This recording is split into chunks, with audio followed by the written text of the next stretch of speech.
શાળા પ્રવેશોત્સવ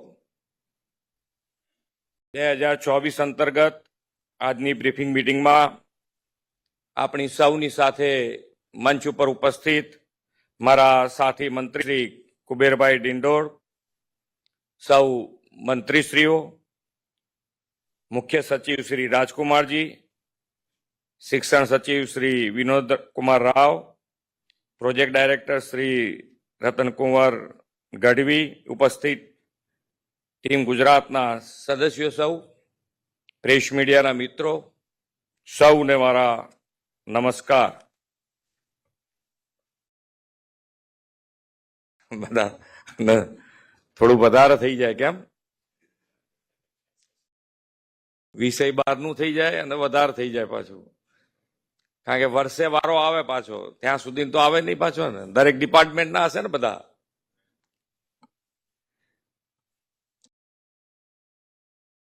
પણ માન્ય નરેન્દ્રભાઈ ત્રીજી વખત વડાપ્રધાન શ્રી તરીકે બેઠા અને મજબૂત પાયો વિકાસનો અને વિકસિત ભારતનો આપણે નાખવા જઈ રહ્યા છે. અને જ્યારે વિકસિત ભારત, વિકસિત ગુજરાત ઉપર આપણે આગળ વધતા હોઈએ તો એ મજબૂત પાયામાં શું હોઈ શકે, તો એમાં હું માનું છું ત્યાં સુધી સૌથી પહેલું શિક્ષણ હોય.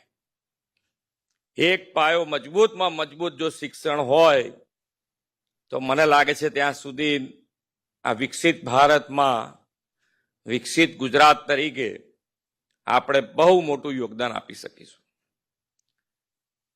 ઘણા બધા પ્રયત્નો આપણે કરતા રહ્યા છીએ, કરી રહ્યા પણ છીએ. દર વર્ષે આપણે માન્ય નરેન્દ્રભાઈના માર્ગદર્શનમાં શાળા પ્રવેશોત્સવ કરીએ પણ છીએ. અને બહેનો, દીકરીઓ વધુ ભણે એના પર પણ આપણે ખૂબ ભાર આપી રહ્યા છીએ. ઘણા બધી સમસ્યાઓ દીકરીઓ માટે આપણી પાસે આવી પણ છે અને આપણે એના સોલ્યુશન પણ કરતા ગયા છે. નાની નાની મુશ્કેલીઓ જે છે એને પણ આપણે દૂર કરતા રહ્યા છે, કારણ કે આપણે ત્યાં આંગાડી દીકરીઓ માટે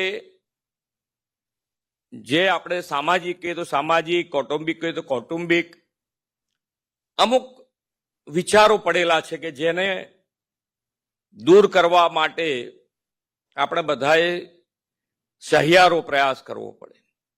અને એ સહિયારો પ્રયાસ આપણે કરી રહ્યા છીએ. એટલે જ આજે જેને કહેવાય કે ભાઈ 8મા પછી નું નામાંકન પણ આપણે હવે સુનિશ્ચિત કરતા આગળ વધવા માંગીએ છીએ. એટલે એ સુનિશ્ચિત કરીશું તો જ આપણે આગળ વધી શકીશું. કારણ કે 1 થી 8 તો આપણે બધાએ જાણીએ છીએ કે ભાઈ કેવી રીતે ભણતા હોઈએ છીએ, કેવી રીતે આગળ વધતા હોઈએ છીએ. પણ 8મા પછી પણ એ નામાંકન થાય એના માટે આપણે આ વખતે ધ્યાન રાખ્યું છે. અને જે ડ્રોપઆઉટ જે છે એમાં આપણે ખૂબ મોટો ઘટાડો લાવી શક્યા છે.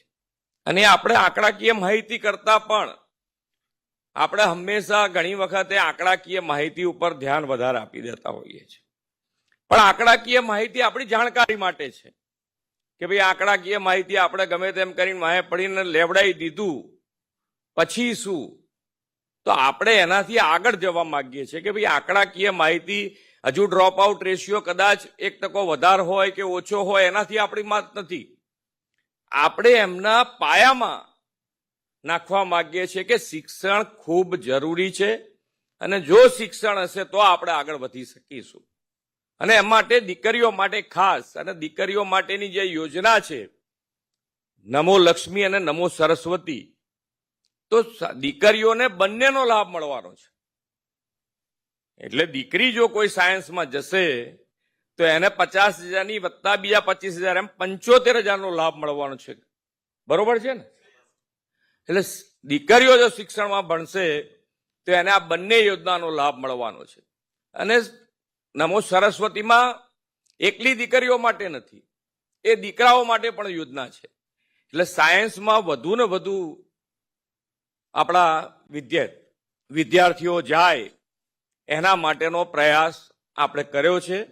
અને આ બે યોજનાઓ દરેક વાલી સુધી, દરેક જિલ્લા સુધી, તાલુકા સુધી, ગ્રામ સુધી આપણે આ વખતે જ પહોંચાડી દેવું છે કે જે આ યોજનાનો લાભ, જે માન્ય નરેન્દ્રભાઈના માર્ગદર્શનમાં જે યોજના બની છે, ખૂબ સારી યોજના બની છે, ખૂબ ફાયદો લોકોને થવાનો છે. તો આ યોજનાનો લાભ આ જ વખતથી દરેક જણ લે અને નવું પણ આપણે આ યોજના દરેકના મગજમાં ઉતારી શકીશું, ખાસ કરીને વાલીઓને અને છેક ગ્રામ સ્તર સુધી. તો મને લાગે છે ત્યાં સુધી આ બે યોજનાનો લાભ અને એનું પરિણામ જે છે આગળના વર્ષોમાં એનું પરિણામનો લાભ ગુજરાતને ખૂબ મોટો થવાનો છે. તો આ બંને યોજનાઓ તમે બધા જ જ્યારે પણ જાઓ ત્યારે તમે એકદમ ફ્રી, જેને કહેવાય કે આપણું મગજમાં કોઈ નાખીને નહીં જઈએ વિચારો કે ભાઈ આપણે તો આવું જ હોય અને આમાં શું ફેરફાર થયો છે, એ રીતે ન જોતા આપણે હવે શું જોઈએ છે સીધું એના ઉપર આપણે ફોકસ કરવું જોઈએ. કે ભાઈ જ્યારે સ્કૂલમાં જઈએ તો આપણી સ્કૂલો તો ગુજરાતની આવી છે, ગામ સ્તરે આવી હોય, જિલ્લા સ્તરે આવી હોય, એવું નહીં. આપણે બધે જ આપણું શિક્ષણનું સ્તર છેક ગ્રામ સ્તરથી માંડીને શહેર સુધી એક કેવી રીતે થાય એના ઉપર ફોકસ કર્યું છે. અને આપણે જોયું છે, તમે હમણાં બધું પ્રેઝન્ટેશન જોયું, દરેક લેવલે સુધારો તમને સપોર્ટિવ શિક્ષકોથી માંડીને વિદ્યાર્થીઓને મળી રહે એ યોજના આપણી તૈયાર છે. ફક્ત અને ફક્ત એનો લાભ કેવી રીતે શેખ સુધી પહોંચાડી શકીએ એના માટે આપણે બધા જ શાળા પ્રવેશોત્સવમાં જઈએ. કોઈની અનુકૂળતા ન હોય તો પહેલેથી કહી દે કે ભાઈ આના કારણે મારી અનુકૂળતા નથી, તો એ સ્કૂલમાં કોઈ બીજાને મૂકી શકાય, જેથી કરીને જે દિવસે શાળા પ્રવેશોત્સવ શરૂ થાય ત્યારે એક પણ સ્કૂલમાં આપણામાંથી કોઈ ગેરહાજર ન રહે એના પ્રયત્ન આપણે કરવાનો. કોઈને મુશ્કેલી હોઈ શકે તો આ પહેલેથી કે, જેથી કરીને એની અવેજીમાં બીજા કોઈને તરત જ મૂકી શકાય. એટલે આપણે સૌ સાથે મળી અને વિકસિત ભારત અને વિકસિત ભારત માટે વિકસિત ગુજરાત અને વિકસિત ગુજરાતનો નીતિ આયોગના સહયોગથી વિકસિત ગુજરાતનો રોડમેપ બનાવનારમાં પણ ગુજરાત સૌ પ્રથમ છે. આપણે એ દિશામાં આગળ વધી રહ્યા છે. નવી શિક્ષણ નીતિનો અમલ પણ આપણે ગુજરાતમાં સૌથી સારી રીતે કરી રહ્યા છે અને આગળ વધી રહ્યા છે. તો આ બંને રીતે આપણે આગળ વધીએ છીએ અને આપ સૌનો સાથ અને સહકાર મળશે.